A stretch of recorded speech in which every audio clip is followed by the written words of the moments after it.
হাদিসটির প্রেমে পড়ে গেলাম।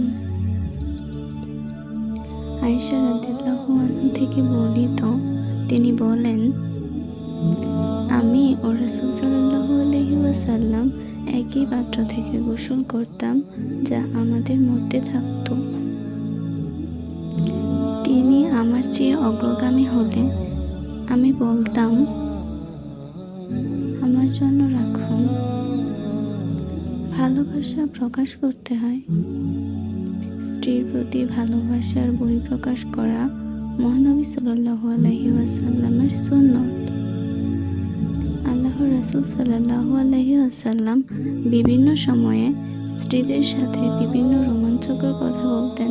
রাসূলুল্লাহ সাল্লাল্লাহু আলাইহি ওয়াসাল্লাম প্রিয়তম খাদিজা সম্পর্কে বলেছেন, আমার প্রতি তার ভালোবাসা সেরা হয়েছে।